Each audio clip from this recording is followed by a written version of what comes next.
All righty, welcome to Let's Talk Real Estate. Yay! I am your host, Dexter B. Jenkins, and we are here in Canton, Massachusetts. And what we do is we gather as a group every second Tuesday of the month to talk about one critical question: how do you use real estate as a wealth creation tool? Usually what we do is we have a professional every month come in and talk to us about how to use this wonderful asset called real estate in order to build wealth for ourselves, because that's what it's all about, correct? So tonight, I'm your expert. We had originally had another two guests were supposed to come in, and then we decided to do a pivot, so we'll get them in at a later time. But I'm going to talk about a pivotal thing called looking at how to find deals, and so we'll talk about that in a second. But what I want to do, we didn't meet last month because we had our second real estate wealth creation, our third real estate wealth creation summit, which was a phenomenal hit. We had an April 3rd and 4th, and so we had about 60 or so investors, and people came from all over the country to really talk about how do you use wealth as a wealth creation tool. Next year is going to be October, I think 2nd and 3rd of those dates, so we'll get more information out to you on that. But anyway, tonight's show was being sponsored by this phenomenal book that I put out, the Real Estate Wealth Creation, Real Estate Wealth Creator Blueprint. And so, keys to overcoming fear, lack of money, and the experience to possess the land. And so, if you desire to get a copy of that, it's on the screen exactly how to do that. It's $19.97. And let me say, I talk about everything I've learned since 2016. Well, everything. A lot of things I talk about since 2016 is in that book. We also talk about how to be financially literate. I talk about how to be a courageous investor, because what I find one of the biggest things that people they are afraid to step out and do something. So I talk about all about that in this book. And so if you want a copy of that, Eddie just put up there, and we'll put up again. It's up there now. You can get the QR code. It's $19.97, and it's the best $20 you'll spend in a long time. All right. So now tonight's class is really all about, as I said, deal finding, and we're in the middle of what we're calling a fix and flip intensive. So I have some of my students who are here tonight, and so if you hear me talking to people, I ain't talking to myself. We got some folks in the audience today.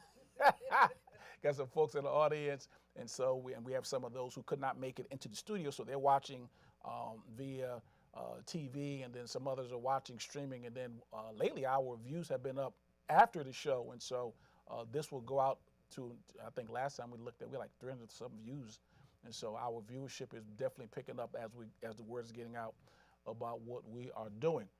All right, so that's my commercial for tonight. So let's start talking about finding deals. Say finding deals. That is what we are talking about tonight. How do you find deals? Now, if you know anything, if you've ever followed me, anything I do, I believe that this business is, I break it down to what I call the FFM formula, meaning, I guess I do have my pen in my hand, right? So I could write on the board or flip chart in this case. FFM. That's what I call, that's how I boil everything down in my real estate business. And the F stands for, Vanessa, Dr. Morales now is already talking. She's got a doctorate. Give it up for Vanessa. She got a doctorate, got a doctorate. So now she's getting her doctorate in real estate tonight. So the first F stands for find.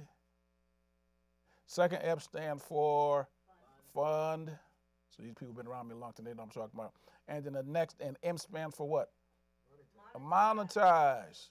So real estate, in my opinion, boils down to those three things. If you can find deals, if you can fund deals, and if you can monetize deals, you can build a tremendous real estate business. Now, finding deals is what we're going to talk about tonight. Funding is not really hard. Believe me, if you find a deal, believe me, the money is out there. There are people, hard money lenders, private lenders, traditional lenders, who will give you the money in order for your deals. And then monetize, we talked about the different exit strategies that you will find. So for the most part, there's fix and flip, there's buy and hold, there's wholesale. So we're not really going to focus too much on that tonight. But I really want to focus up here on this first F, because if you can master how to find deals, believe me, everything flows downhill from that. That makes sense? Now, let's define what a deal is. Now I'm gonna go to my book. That's sort of our textbook for tonight. And if you have the book, if you look at page 58, I define what a deal is. I said a deal is a located piece of real estate that I control or purchase that will allow me to achieve my real estate objectives. So that's what a deal is. So a deal is a piece of what? Real estate. We'll put up here.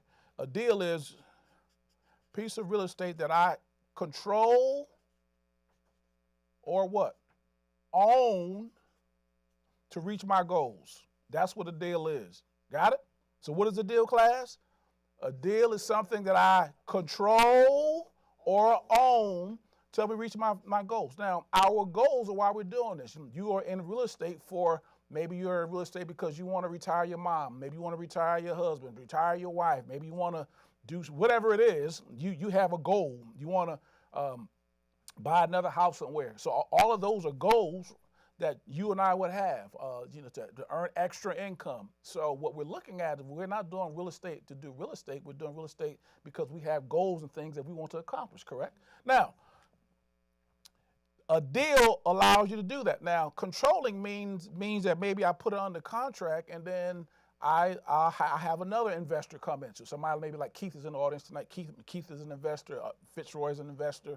I'm an investor. You guys are aspiring investors. So if I find a piece of property, but I don't necessarily want to do the project, well, if I put it under contract and I can assign it to someone else, right? So I control that one. And then you guys know what own is. I mean, I take it down. I purchase it for my own use. So maybe I decide to use it as I add it to my portfolio on some level as a buy and hold, or maybe what I'll do is I'll fix it, I'll purchase it, and then I'll fix it up, and then I'll flip it out. So it just depends on what you want to do. But that's what a deal is. A deal is anything that you can control, so that you control or own, that will allow you to reach your particular goals. Now, this is one of the biggest things I had to learn when it comes to deal finding, is that a deal isn't always a deal because you get it cheap. Have you guys learned that in life, that sometimes when you buy things it's cheap, it ain't necessarily a deal?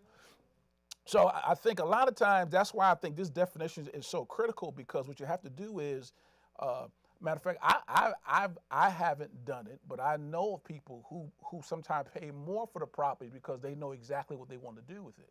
So that's why you really have to be clear as to what exactly you're trying to get out of whatever your deal is. So don't get into it. Don't always go into your real estate activities thinking you have to get the property at the cheapest price, because sometimes that's not the best thing to do. Sometimes if you know what you're going to get on the other side of it, it's okay to pay the price for it, or pay more than that. That makes sense? Now, we are looking for something we can do there. Deals, right? Now, tonight I want to talk about how do you find deals, because that is what we're talking about, right? Finding deals.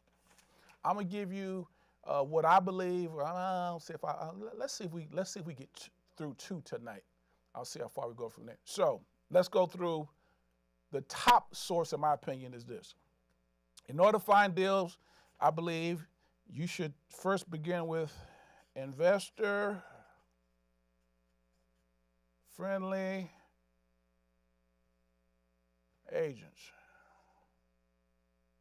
That's your first person. Now, it's in your book. If you got the book and you buy the book, you'll see it in there. But that is your first source of deal finding, is are people that we would define as what? Investor-friendly agents. Now, why do I want to use investor-friendly agents? And this is the reason why. Because still 80 to 90% of all real estate is transacted by an agent. Because when people think about selling a house, they think about somebody at Redfin or Keller Williams or Jack Conway or whatever. They think about taking it to a real estate agent, correct? So what you have to do is you and I have to become vigilant at building what? Relationships with what? or with who in this case? With investor-friendly agents. Now, any agent can bring you a deal. Now, why I say investor-friendly? Because in my mind, there are two types of agents. There are retail agents and investor-friendly agents. Retail agents are individuals who we all know of. They list houses, but they're not really looking. They may trip over one or two, but that's not really a specialty per se. They'll trip over one or two a year, maybe 3 or 4 a year, but for the most part, they're looking for something that's HGTV ready. All they got to do is maybe come in and update a little bit. That's the most they want to do. Or they're looking for something that's already, that's in pretty good condition.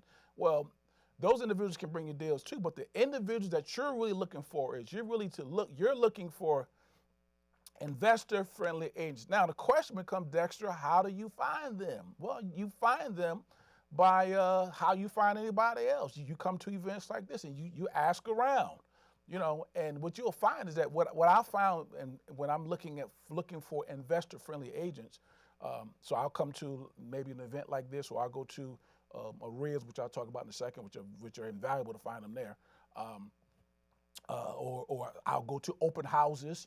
So sometimes you see a house that needs some love, and they have an open house. You should duck in. That's a hack. Is ducking on a lot of open houses. I go to a lot of, if it's one by my neighborhood, I'll just duck in there and walk through, and you'll see what people are doing nowadays, and then I'll talk to the agent. Got it? And then get a sense of what they're about. But the first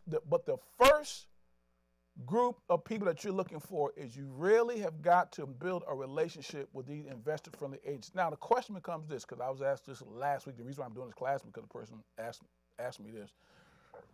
And she was saying, what do you say to them? Now, because I've done this for so long, I'm like, that's easy. But if you never done it before, you're like, wow, what do I say? Okay. So now, and then also the other thing about investor-friendly agents is that for the most part, they're investors themselves. So one of the things I look for when I'm looking for an investor-friendly agent is I ask them this: are you an investor yourself? A lot of times they will be, and so now if they're investors themselves, guess what? They can think with an investor hat. They can go on, and so when they see a house, guess what they see? They see possibilities. Mm-hmm. I'm gonna tell you, I'm giving an example of something happened just recently to a woman that we're actually, I can't say that because she may be watching. But anyway, I'm in different venues. I'm like, can I say that here? I can't say that here. Anyway, there was a property that I walked through. I said, oh, this property is nice. I said it needed a little bit of work, and so I said this would be good for X, Y, and Z. Let's call a girlfriend named Keisha. It ain't Keisha, but just say it's Keisha. I said this would be good for Keisha and her son, and then so I told Kendra, and Kendra, my wife. Those of y'all who don't know my wife's name is Kendra, and so I told Kendra, I said, hey baby, this would be good for Keisha, and she said, oh yeah. So I took Kendra through it, and then we both walked. We both agreed it would be a nice house because it was a house in the neighborhood in the town that she wanted to be in. It was a 3-2, about 1,400 square feet, and it's just her and her son. So that's more than enough room for 2 people, correct? Anyway, she walked through the house, and she was like, oh, the kitchen needs some love, which we knew. And then the agent who walked her through the property said this: don't buy this because it has mold in the basement. Now, an investor-friendly agent would have done what? Say, buy it anyway, because mold is not hard to get rid of. Either you get some bleach, the old school way. We used to do it now that we don't do that anymore. We used to do it back in the day. Or mold is not hard to get rid of. And matter of fact, it's not expensive to get rid of.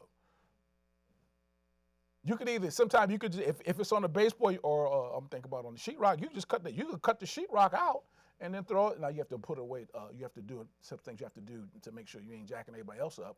But for the most part, mold is not hard to get rid of. So for this woman, because she's a retail agent, she's not an investor-friendly agent, she ruled the house out. Whereas an investor-friendly agent would have been like, oh, okay, all it has is this. You know, we can fix that quick, like, and be done. You know what I mean? And so the reason why you want to network and talk to investor-friendly agents is because they see possibilities where others don't. That's good, Dexter.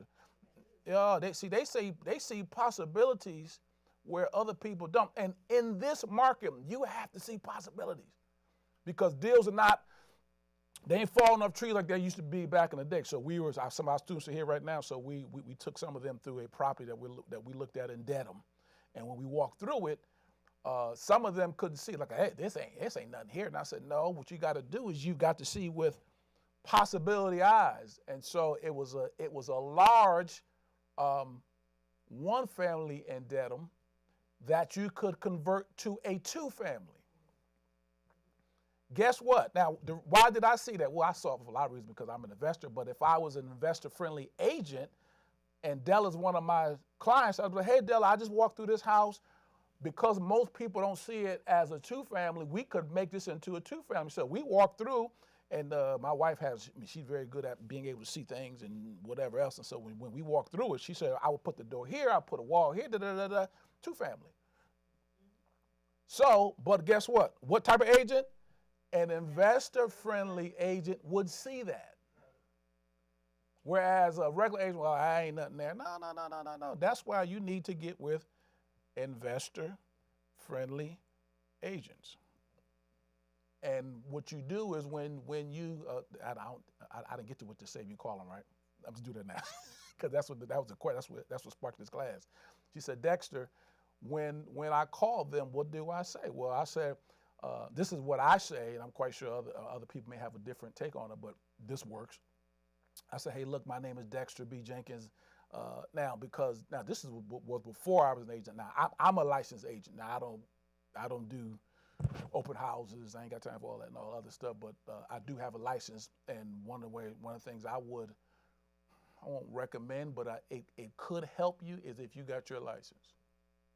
Now people have different takes on it. Now to be a real estate investor, let me make this clear: you don't have to have your license. You don't. Now, the reason why I like to have my license is because it allows me to get in and out of houses fairly easily without me having to call somebody like Fitzroy or Victor who may be watching tonight or whatever else. So if I want to go see a house, I would have to call one of them to go see something. Well, as opposed to me going on MLS, or for those of you who don't know, there's a multiple listing service. I can go do it myself, and I can get in the house fairly easily. But so before I got my license, I just called and say, hey, look, my name is Dexter. I'm an investor. My first question, do you work with investors? That's my first question. Do you work with investors? Now, most of the time, if they got a brain in their head, they say, yeah. They say what? Yeah. The woman who called me a couple of weeks ago said, the person said, I could be. I said, well, that's a smart person, because at least they're like, hey, look, I may not be working with them now, but I can be, right? So that's my first question. I said, do you work with investors? Question number one. Number two, I asked, I already said earlier, is are you an investor yourself? Because if they're investors themselves, guess what? They can see some things that other agents don't see, right? So I asked them that. And then I'll just say to them, I say, hey, look, I'm looking to invest. For me, my criteria is I'm investing anywhere from Boston to New Bedford, which I've been in New Bedford lately, but that was when I first started. That was where I really was doing a lot of my activities. That lately it's been inside of Boston.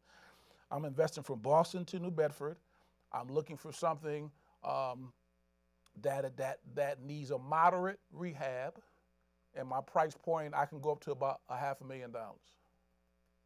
So I give them a criteria, right? So now, as they're out there talking to people in their office, or as they're out there looking at houses, they have a criteria, and then what I'll do, I'll have them take down my email and start sending me stuff. So they'll, and you should have multiple agents sending you things. I mean, one of the things my phone is right here behind me, but one of the things I recommend is you probably set up a whole separate email for that, because you want. I have an Outlook account where all my deals go through. So I have, man, please, 8 or 9 agents maybe sending me, emails from different areas. So I have some sending me some from Boston. I have some sending me some from the north of Boston. I have some sending me some from Rhode Island. So it just depends on where you want to work at. Have some send me from something from now, not that I've been out there to work, but in Western Mass, right? Because you don't know where deals are going to come from. So, and if I decide to change my mind, I can go out there. I just don't. Do you specify to them that it should be their deals, like their listing, or? Not really, no, because my thing is if they're working in an office, sometimes they can say, hey, look, this is my office, or sometimes they can piggyback up. I really don't care how it comes. Now, what Keith is asking, sometimes you want to be their deal because there's less commission you got to pay. Well, really, just because they might send you something that you already saw. Yeah, Because true. it's coming from another real. Right. You don't want 5 realtors sending Right. you the same. Same deal. Yeah. Now, I mean, and well, I tend to see the same thing over and over again because I'm also getting stuff on Redfin and whatever else. But I just tell agents, send me everything, whatever because what you're particularly in the beginning, you're just trying to get your eyes sharp. One of the things I recommend, particularly to I know people who are here today, you're just getting in the habit of looking at stuff. You need to get walking in and out of houses at least 2 or 3 a week, just to get into the rhythm of what do I look for. So our class that we had a couple weeks ago, we took our students with a sheet, and we said, walk them through what do you need to look at when you're looking at a house. Well, if you ain't got nothing to look at, you can't do that. So, to Keith's question, I don't mind seeing the same thing over and over again because that's just part of the game. Got it? Now, so we said we looking for who? Investor-friendly agents. Why? Because they see what? The possibility, so they're not turned up by cat smelling, the pee, dogs barking, all that. They recognize you can look past because what investors do is we run to what other folks run from. That's what we do because that's where the profit's at. See, the profit's in the ugly. The profit's in the stinking. The profit's in the nasty. The profit's in when this was years ago, I told you guys that when I walked in this house in Brockton and there was a dead cat in there. And it was in like August. So can you imagine what a house smells like that has not been opened, that has a carcass in it? I walked through the door, Vanessa. The first thing I'm like, what in the heck is that? I walked in, and I was like, what? I was like, oh my goodness. I'm like, what is that? Well, now one of the things I recommend to you as you start walking houses, you need a house walking kit. So part of my house walking kit, this is not nowhere in your notes, but this is just from experience. You need a house walking kit. So if you go to my truck right now, I got some boots back there. I have some gloves. I have some masks. And so when I walk in, I put my gloves on. I have my mask on, depending on how nasty the house is, and I have my boots because I want to mess up my good shoes, right? So I have those. So that's a house. That's a side note. But I walk in this house and I was like, whang, what in the heck is this? But that's our business. Is going into houses that people don't want to go into. The last class we had, and we were talking, and the students were saying, wow, Dexter, they didn't say that, but this is what I heard. Every house has a story. Every house has a story, so the house that we're actually the flip we're doing right now in Mattapan, the guy was a veteran, but he was disabled. So he could only live on the first floor, but on the second floor, he had a tenant up there. So when you live on, and then when you looked at the conditions that he was living in, you're like, oh my God, this guy's living, the bathroom was nasty, the kitchen was nasty, and so, but that's what we buy, because that's where the profit is, right? And so our job is to take it from nasty and dirty to it being pretty, so that we can sell it. So we're in the process of doing that right now. So it'll probably be it will be in the market by July. So, but guess what? Guess who brought me that deal? Investor friendly. She brought it to me. So it wasn't like I went out and looked for it. She found me. Now, I'm not going to talk about it today, but I've talked about this over and over again. One of the things that you want to do is you want to become what?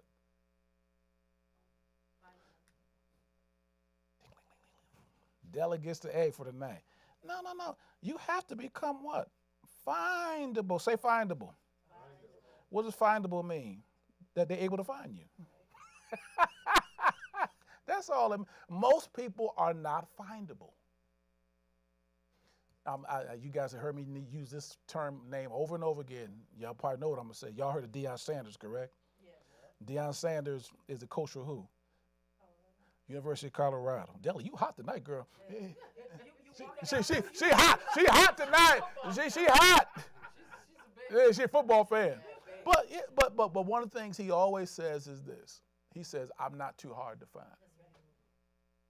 I'm not too, and I'm like, why does he keep saying that? I'm not too hard to find. Well, and then I heard him do an interview, and he said, well, what I wanted to do is, because he's recruiting 18, 19, 20-year-old kids. Well, come on, where 18, 19, and 20-year-old kids on? They phone. And so he's like, I ain't too hard to find. And so what he's doing, class, please, if you don't hear nothing else tonight, you are in the marketing business. Say that.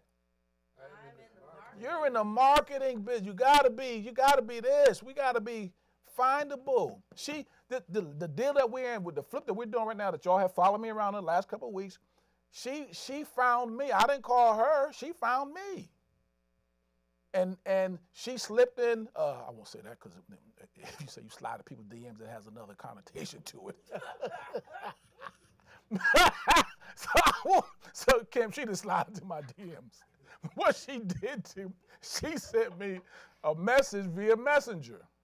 That's a better way of saying that, right? There you go. And Kendra ain't here either too. She be like, who's sliding your DM? No, she just slided my DMs.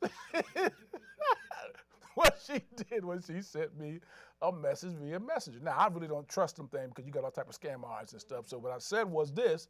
I said, if it's so, and I happen to have her number. And my phone said, I got such and such number. So I text her and say, hey, look, did you send me something in Messenger? She said, oh, yeah, I got a question about a real estate deal. Well, we had a conversation, and then the rest, at this point, it was 5 or 6 months down the line, we ended up doing the deal, buying a house for like $385, which is a good deal. And then by the end of it, we'll put like 108 in it. Then it'll be worth about $600,000 when we're done with it. But my point being is, she was an investor what? Friendly agent, and I was what? Findable. I was findable. So you have got to do those two things. You've got to identify those agents who you may think, somebody like Fitzroy, someone like Victor, and other people, and then what you got to do is you have to track them down. You got to give them your criteria. And, sometimes they'll send you stuff, but then I will also text them. I say, hey, look, because you have to be top of mind with people. So just say something comes on the market like, oh yeah, something hit my office last week, or something hit my office today. Well, if you're not in contact with them, you may miss that. So what you want to do is make sure you have some sort of regular rotation that you put them on every, maybe once a month or once every 6 weeks, that where you're reaching out and saying, just give them a text or give them a call. Most of the time text messages, if I email, that works too. But your first round of people should be these people right here. Investor, friendly agents, and then all the things I just talked to you about, making sure that, you're building relationships with them. You are, now, I did say this. Now, the reason why I think more you should consider becoming an agent is this. If you go into the office where there are other investors, it will accelerate your progress. Because there are some agents, because when I got my license back in 2016 or 17, around 2017, I interviewed at different offices, and one of the questions I asked was, how do you get, what's your attitude toward around it? Because some offices don't like investors in their office. They don't like it. Fitzroy, you ain't mad at me on that. Some don't like it. So any office I was looking at, if they weren't comfortable with me being an investor, I wasn't going to go in there and do it. But if you go into an office where there are other investors, it really can accelerate your progress. Got it? So that's source number one is who? Investor-friendly agent. So we know what to say. Hey, look, I'm working from this area to this area. this is the criteria I'm looking for. I'm looking to spend this amount of money. I'm looking for something that's maybe now you have to determine what your criteria is. Is it a moderate? Because that'll be one of the questions I ask you. What type of flip are you interested in? Because I'm talking tonight. Really, I'm talking more from a fix and flip perspective, not talking from buy and hold. So I probably should say that up front, because this is our fix and flip intensive class. So that's what we're talking about. Because buy and hold is that's a sort of a different mindset when you're talking to agents. Not that much different, but a little bit. Because when since we're there, when I'm looking to purchase a buy and hold, I'm talking about I want to make sure it's a 3-family or 4-family, or it has 3 bedrooms. So it's just a different conversation when I'm doing my buy and holds as opposed to my fix and flips. Make sense? And then also on your fix and flips, because an investor friendly will know that, and agent would know would get a sense of what the deal is. They can also send you to other contractors. That's a question. That's another question you may want to ask them. Do they know good contractors? So maybe they know carpenters. Maybe they know plumbers.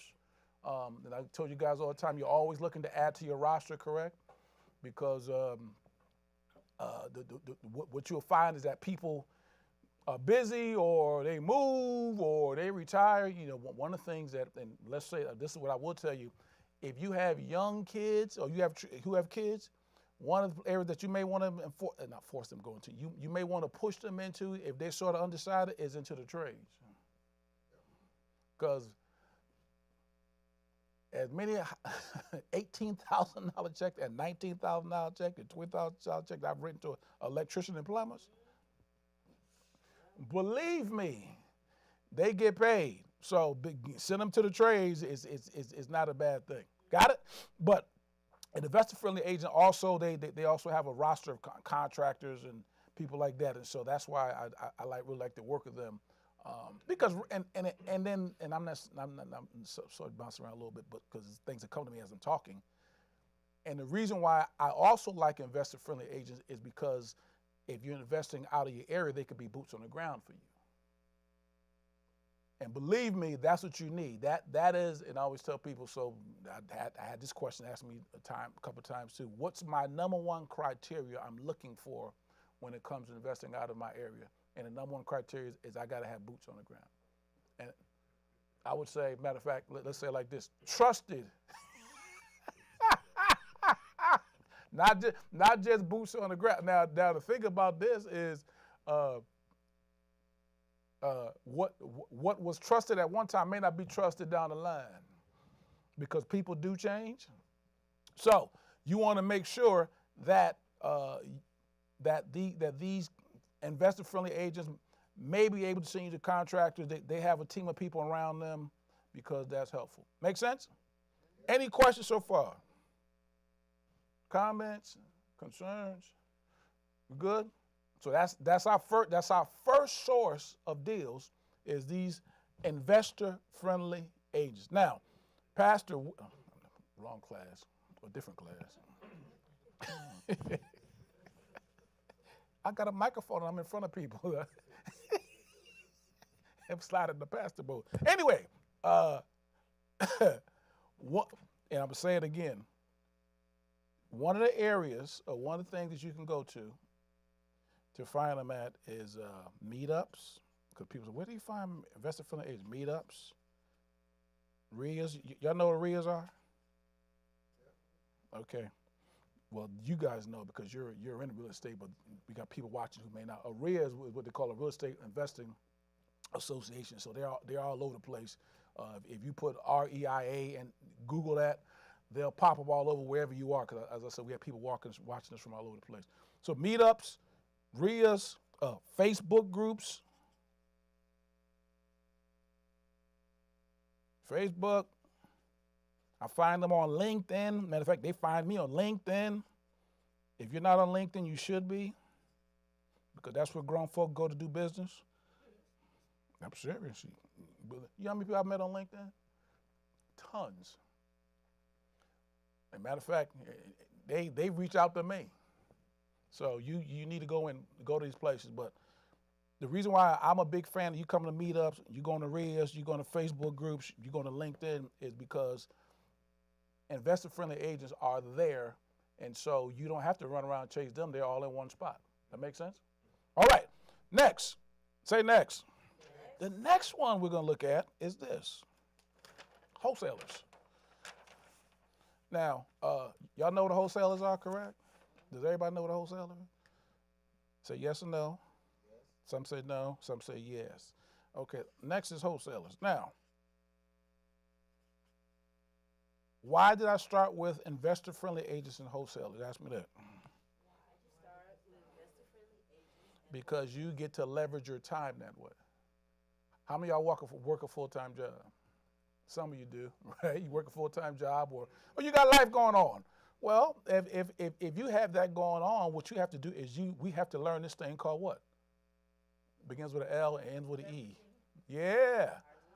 Yeah, no, you got to leverage. And so what you do is you leverage yourself through other people. So if an agent is somewhat in this business, guess what they're looking for? They're looking for properties, right? If a wholesaler, which I'm going to explain what a wholesaler is, if a wholesaler, matter of fact, that's their whole job is to find properties, right?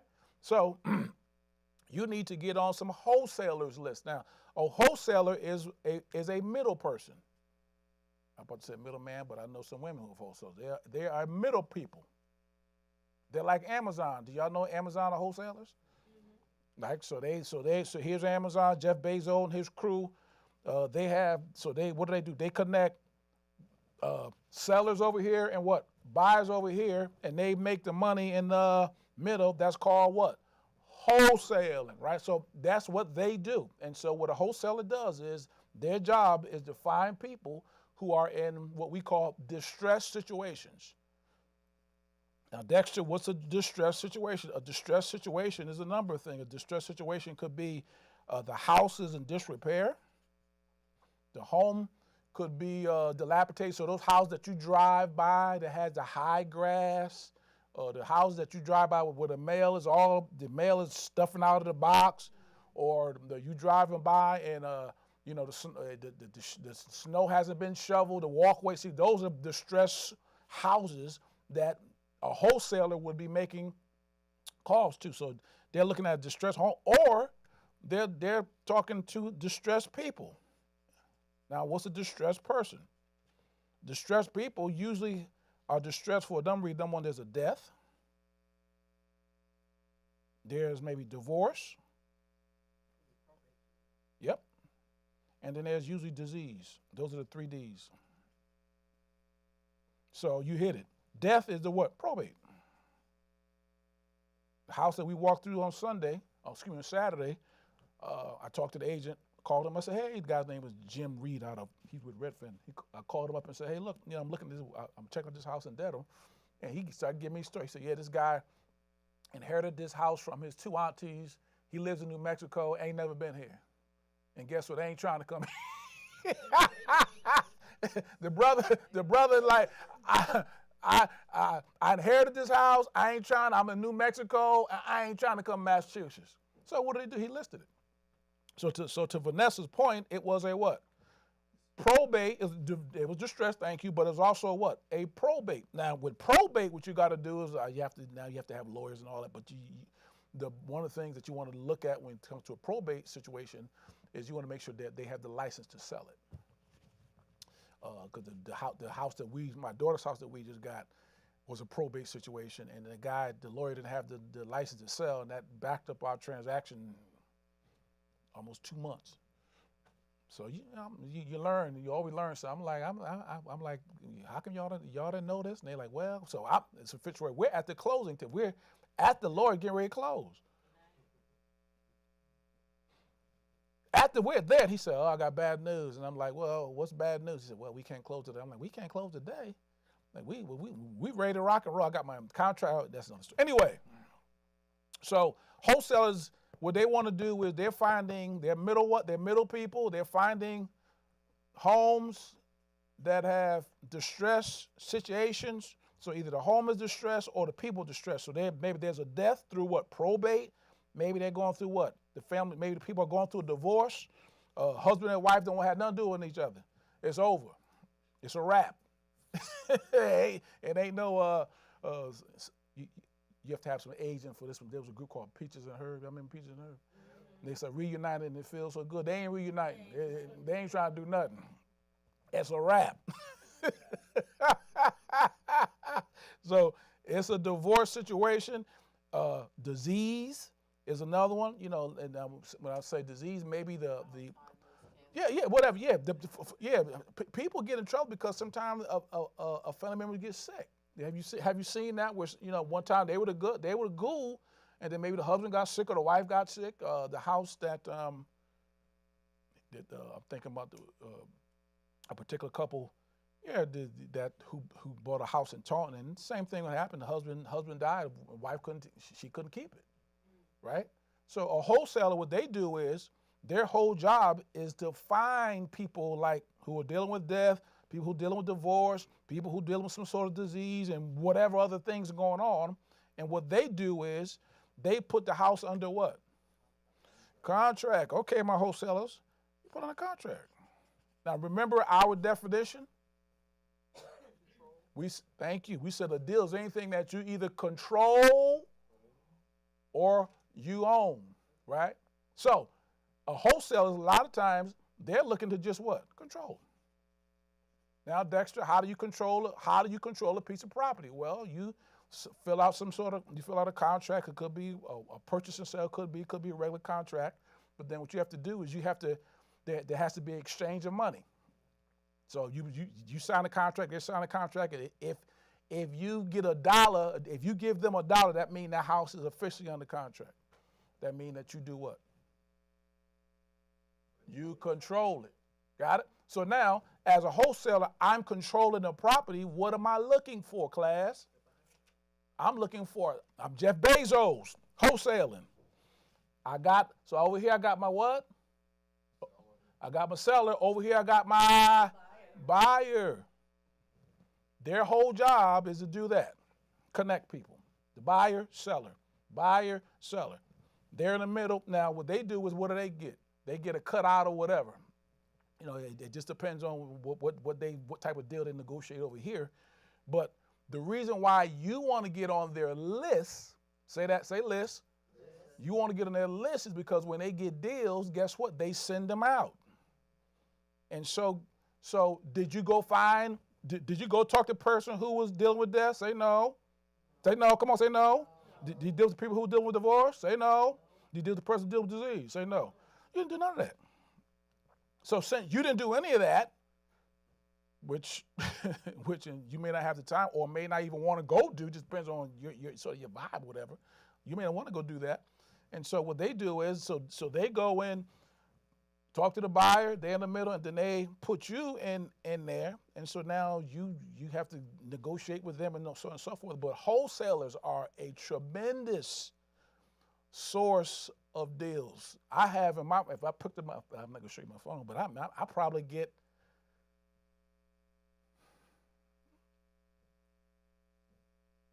6 or 7 wholesaler deals people, forces of people who send me stuff. So New Western sends me something. I got the Moss Group sends me something. I got something from 2 people in Rhode Island.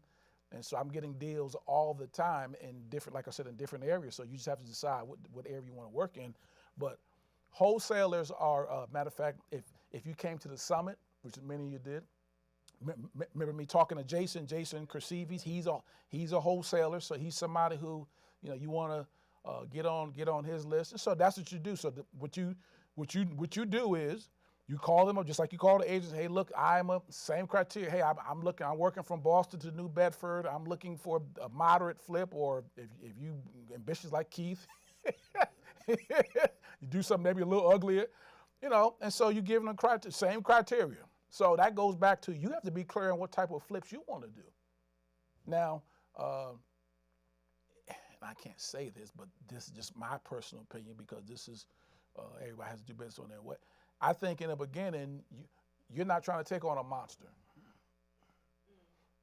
You know why? Because Keith is smiling. It's a lot of stuff that could go wrong on your first one. And so, if it's a whole bunch of moving, now, I will say this. Now, if you're partnering with someone who's experienced, that's different. But I'm talking about you going in for your very first one, and this is really you driving this baby. No, I wouldn't suggest you take on something that's knock down, drag out, because you may not make it out. you may not make it out. You be like, I ain't doing this no more. No, so just start with something that's manageable. Get you a 1,000 square foot house, 1,200, 1,300 square feet. It has good bones, just dated, right? And so you can go in there and take off some ugly wallpaper, or go over the top of it with drywall and all that. And so you're getting your experience on that. That's what you want to do with that one. But you want to look at getting on these wholesaler lists, and if you need, I can recommend you to the 5 or 6 that I use, and believe me, your email list would the email that you have dedicated just for deals, it would fill up fairly quickly. So all right, so number one, we got what? Who? The first class is the first group we're talking to. Investor-friendly agents. The second group is who? Now, the third one I've really been mentioning the whole night. So I'm just going to hit this on the run. Third one is RIAs and meetups. Now, the reason why I like RIAs, meetups, social media groups, like I'm in, I talked to you, I'm in 2. We won our own. But I'm in one in Randolph. I'm part of one RIA in Dedham. Meetups, I'm on a bunch of those online. Because some stuff is online. You don't have to go to physically. You can just get online and see some stuff. And then social media, I'm on a number of those different things. Facebook groups and so on and so forth. But you want to get in these. And then what you want to do is you want to do what? Introduce yourself. So don't be incognito on those.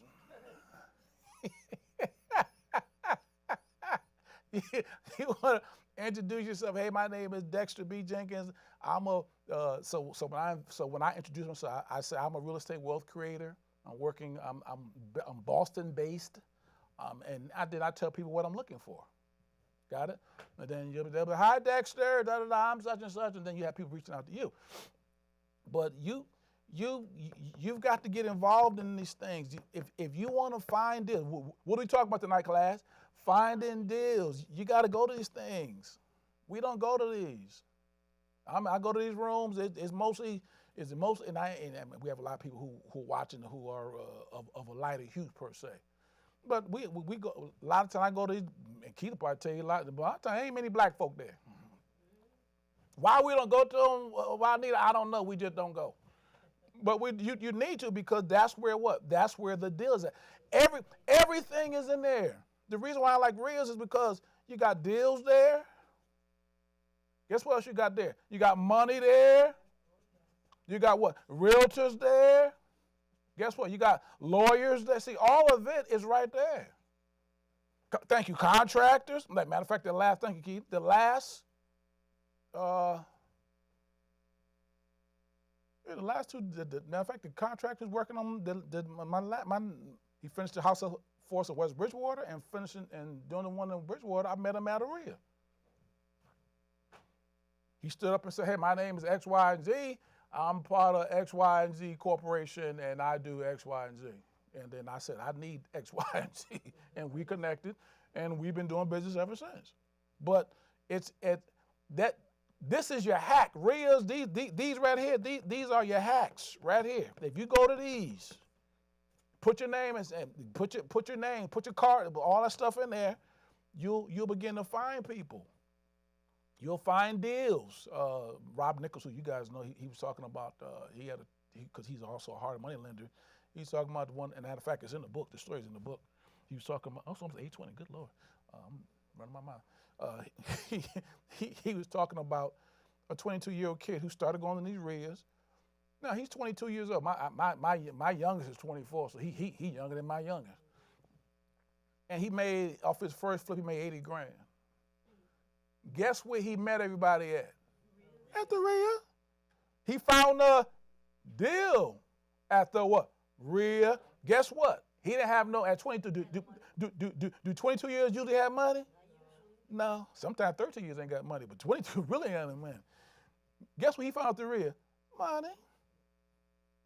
Now, I don't know where he found the contractors at, but he found the deal and the money at the real. And he made how much I said he made? Say 80 grand. 80 grand. Yeah, he made 80,000. How many of y'all could use an extra 80 grand? You said, hand and feet up. Who can use that? Everybody had a hand and feet up. But he met them. He met everybody at the real. So you need to be a part of one or two of them. And just go to the meetings and just, be. I mean, that's how I started my education. When I decided that I was going to be a real estate investor, that's how I started. I started reading books, like the one, my own plug in my own book. And then I started going to these. And then I started meeting people. And then lately I started talking after that, started speaking and stuff. But in the beginning, I was just going. And I started meeting people now because I tend to know a lot of people. People like, do y'all know you from Northeastern? Do I know you guys from, a lot of times, do I know you from Jubilee? Or wherever it is, I just know our people. And the next thing you know, now we run our own stuff. But I believe this is a hack, that if you begin to do this, you'll begin to put yourself in a position to find deals. Now, and I'll say this, and then the other one I talked about already too. So we got investor-friendly agents, right? That's one source. Second source is what? Wholesalers. Third source is what? Reels, meetups, things of that nature, social media. And the last one is, networking, basically what it is. So that last I've talked about already, but social media. And I say you got to make yourself, as Della already taught us, you got to be findable, man. Stop being a secret agent. You should post. And matter of fact, Keith said it coming in the door.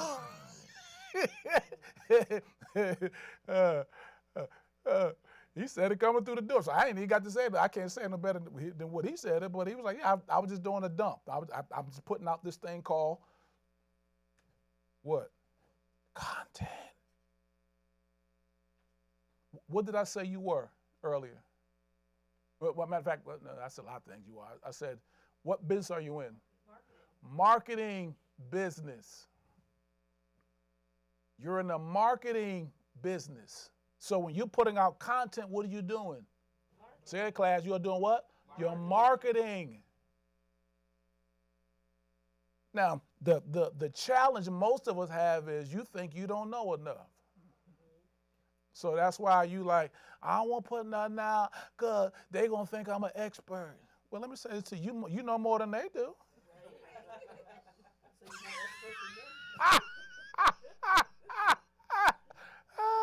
Somebody who has never read this book or any other book like this or come to any reels or come to the summits or whatever, guess what? You know more than them. So you talk yourself out of it. And what you have to do is, what I want you to do is start posting your content on social media so that you can, I've said this all the time, I need you to document, come on now, your journey. That's all you're doing.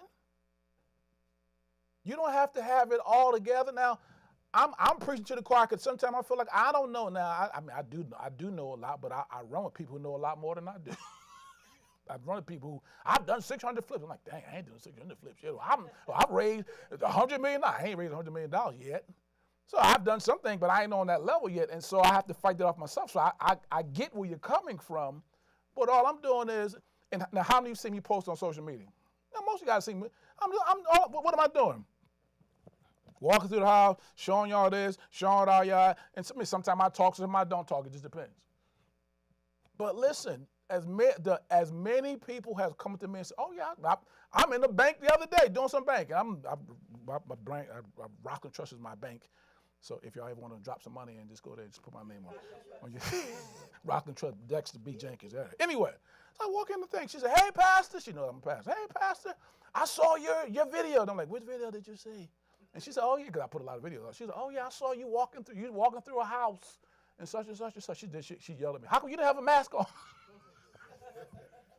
I said, yeah, that house, I didn't need a mask because it was real dusty. But for some reason, I didn't have my kit with me that day. But she sees me on social media. Now, why am I saying you should be doing this on social media? Why? Because you never know who. No, I said she slid into my DM. She didn't, but she sent me a messenger. And the deal that we're working on right now was because of, come on, class, social media. Now, I'm 56. I'll be 57 in a couple of weeks, which I know I don't look like I'm 56. I look a day with 46, right? But anyway, I'm just playing. Good black don't crack. But anyway, so I'm an only child. So I grew up in an era where you didn't put a lot of your stuff out there in the street, in the business and all that. So for those of us who are like in our 40s and 50s, it's a different mindset to do what I'm talking to you about. Got it? Because yeah, no, it is. So now, this is why I use social media. I use it for ministry and for business. That's it. So you see me put my church on there, right? You see me, you guys, if you follow me on Facebook, you see me put my church stuff on there. And if you see me a bit, you see me put, now, I was on vacation for 10 days in Florida. I ain't posted I was in Florida. Because I'm thinking if Dex is in Florida, he ain't in Hyde Park. Now, my kids are home, so I'm home anyway. But that's just my thinking. So what you have to do is this, and I'll end on this. Yeah, for the first time, right? For your this ain't church, so I really got to end because we got to get off the thing. Social media, put parameters on around how you're going to use it. Put parameters. So all I'm using, like I said, all I use it for is two things: ministry and for business. That's it. Now you ain't gonna. So if Kendra and I had dinner somewhere, you ain't gonna never know we had dinner because you don't need to know that. Ain't none of your business. You don't need to know that. And matter of fact, most people don't even care what you're eating for dinner. So I don't see. This is the new generation. They like, I don't care what you're eating for dinner. Praise God. Hey man, you having a good time? Enjoy your wife. Enjoy your husband. Whatever it is. But my point being is, begin to just post like to come to meetings like this. You should. Hey, look, I'm at the Let's Talk Real Estate with the incomparable Dexter B. Jenkins, and take a picture and post it. Now, people who begin to do that, they will begin to come to you and think that you know a lot more than you think you know. Now also know this. You don't have to know everything, but you're tied to people who know more than you. You got people. like Della said, I got that from her. I got people. So you don't have to know everything. So what I'm trying to do is I'm trying to give you some, and I said at our summit, you can borrow our confidence and you can borrow our courage. And that's huge. You can borrow our confidence and borrow our courage. It was almost like, an analogy I like to use is this.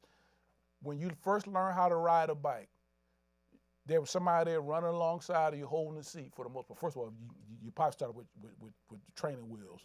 And then we took the training wheels off eventually. But when you start riding on your own, for the most part, it was maybe your mom, dad, big brother, somebody in the neighborhood maybe helping you ride the bike. Well, they would ride alongside of you, and then they did like this. And then you're like, oh my God, I'm riding. Right? That's what happened.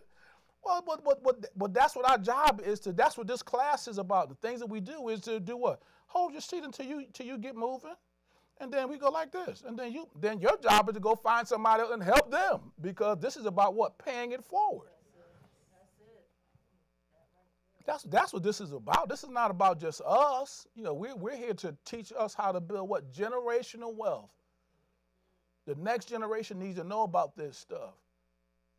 We're talking about leveling up our wealth creation. We're living in I don't know if you saw it the other day. It said in Massachusetts, in order to live here, it takes $5,300 a month to live here comfortably, outside of rent or mortgage. I ain't talking about that. That wasn't including rent or your mortgage. That's just living expenses, $5,300. So this is not a cheap place to live. So you've got to do what? You've got to level up. What does my book say? The first line is those of you who have it. It said there. I told y'all. It's in my introduction. What is it? Building wealth is no longer optional, but what? Mandatory. It's no longer an option. It's mandatory. You've got to go there. And so that's why we do what we do. And these are the 3 or 4 sources that you can begin to learn how to find your deals with. Y'all get some out of that? Good stuff. Good stuff. Any questions? I think we have a few minutes. I think we overtime. I do. So let me let them go.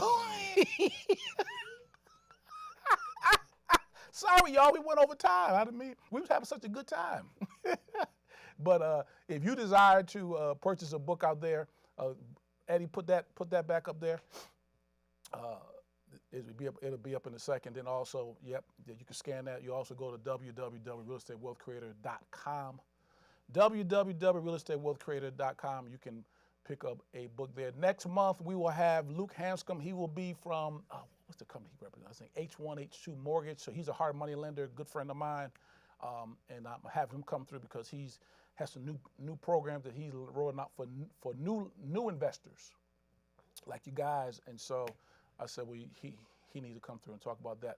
So until next time, see you guys. Be blessed. Bye-bye.